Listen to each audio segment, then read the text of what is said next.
Alright, YouTube, I'm going to share some pro tips for using corded bandsaws, or portabands, whatever people want to call them.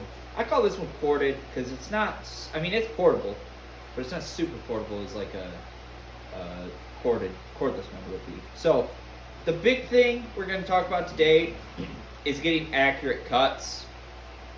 Because a lot of people, when they first get them, struggle with it. So we're going to show you how to do that on this piece of 3-inch C channel. The first thing, the most important thing, it's,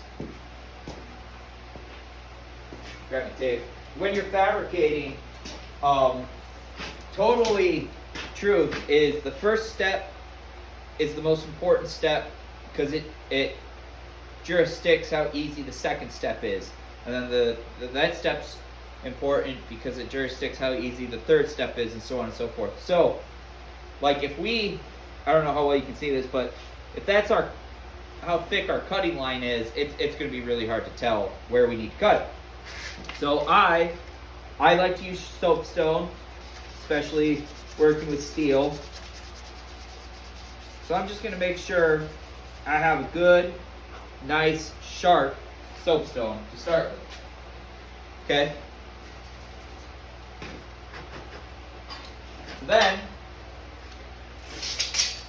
our final cut, we're going to need to be 78. So step 1, we have sharp soapstone. Step 2 is, like I'll see a lot of people, they'll just throw their tape on whatever side, and then they'll like come it down here and their tape's going diagonal. You don't want to do that. You want a good accurate cut. I always like to get my tape a little bit as far past as I can so that I can kind of hold it down with one finger, and then I'm going to make an L, basically. I'm going to do a little line about 1/4 inch thick, and then on the side of the line that doesn't line up with my mark, with my measurement, I put a little leg off of it, okay? The reason I do that is so when I'm cutting, I know what side of the line I need to stay on. And then I bring my straight edge and I scrap a line, okay?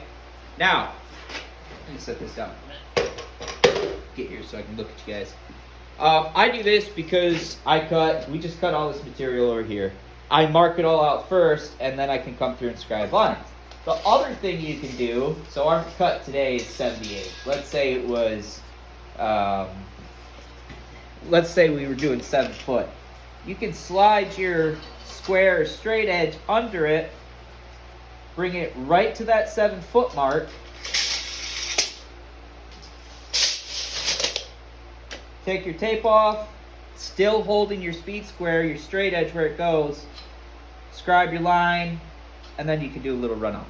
Either one of those work, bears you the same results, okay?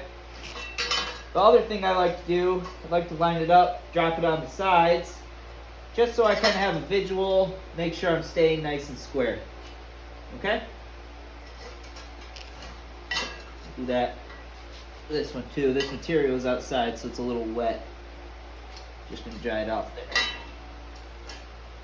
Alright, so that's step, and we'll have 2 cuts here. These are both scrap pieces. We're just gonna kind of do a sample cut there.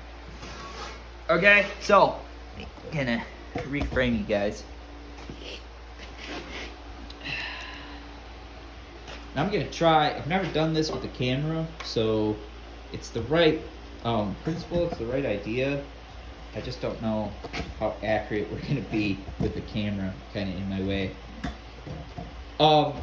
Third step, you're going to start cutting.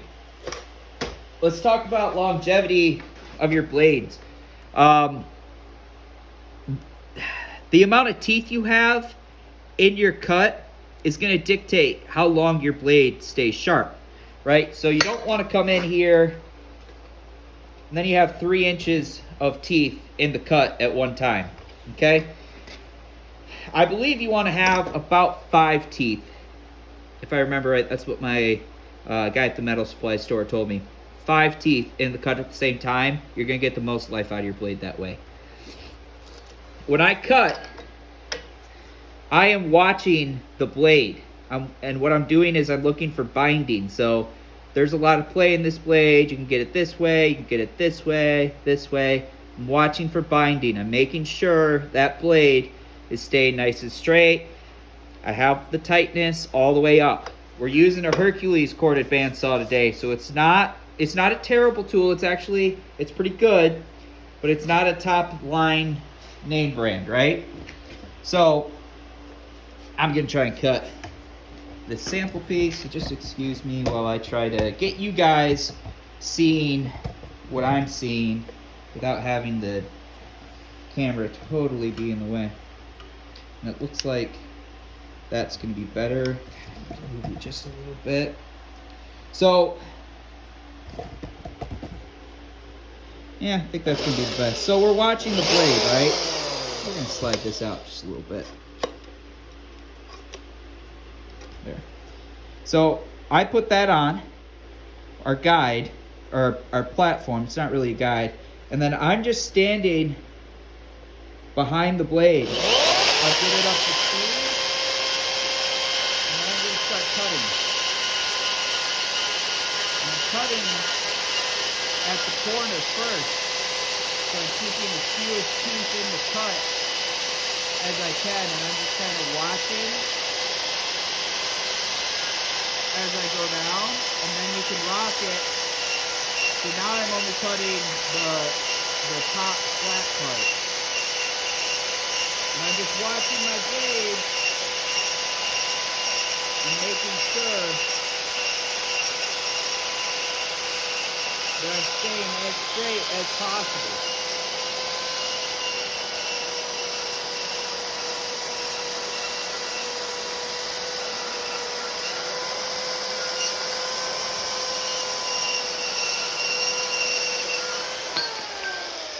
Okay, set the tool down. I'll show you guys. Our cut, as you can see, it's pretty straight.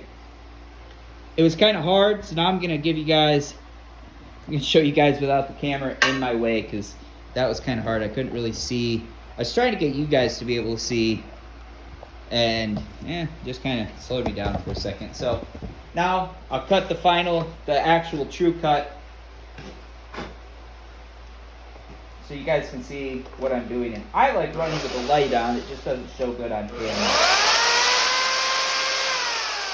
So as you can see, I'm standing over it, and I am just watching directly right here to make sure this blade doesn't stay crooked.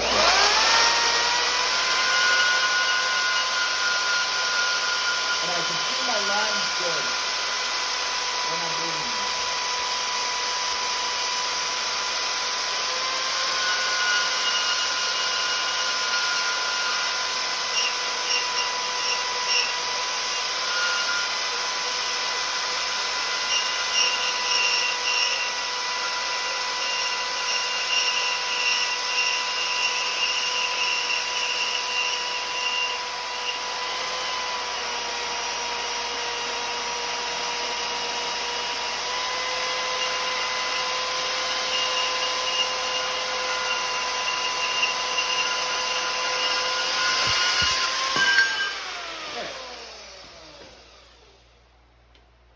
Nice, accurate cut.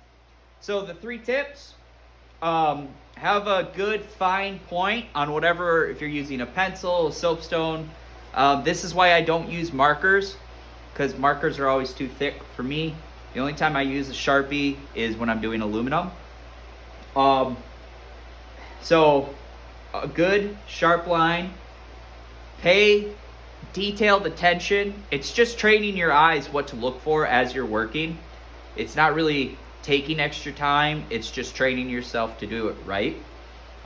Make sure your tape is straight across the workpiece. You're not angled anyway. And then third, position yourself to where you can see the blade on the bandsaw. So as you can see, with this cut, I started in, and you probably can't see, but you can tell in the grain of the cut. I started in this way, and then when I got about halfway through this bottom piece, I moved to just cutting on the top. And then when the top piece came down to about halfway through this leg, I cut it straight down. Then I could just stand over it and I could watch either way and you avoid binding. The third thing, it's easy on this piece because it's a small drop. We can just let it drop off. In fact, I could probably show you. Yeah, that's not going to show up on camera. It could just drop off. If it's a longer piece, you will get binding. So earlier I had on this cart, I had the work piece and the drops fell down onto, I think they fell like ½ inch onto some sawhorses. So it's little things, it's details to watch, to train yourself to watch for, but you can end up with some good cuts. So as you can see, you might be able to see, I don't know. Yeah, you can see started on the angle here and then stopped about there. Got this one down, and then you can see on the last parts, it's nice and cutting this way, nice and straight, but good cuts. We might have a little curve here. You could clean it up, honestly, for what we're doing. That's a perfectly fine cut. We're not gonna have any issues with that.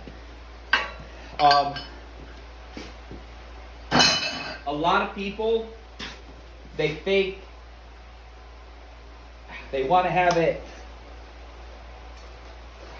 it's hard to explain, but they don't watch the blade.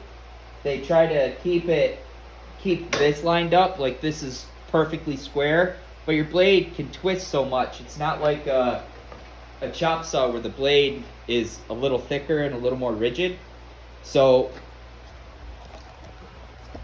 my pro tip for you, my 3 tips, a good sharp marking utensil, paying attention to the orientation of your tape measure, and if you're cutting with a portaband, be in a position where you can watch for bowing in your blade. It's gonna make your cuts 10 times better, and I mean, this is the fastest, best way I've found to cut this kind of material down. So yeah, hope you like it. Subscribe for more. Cheers.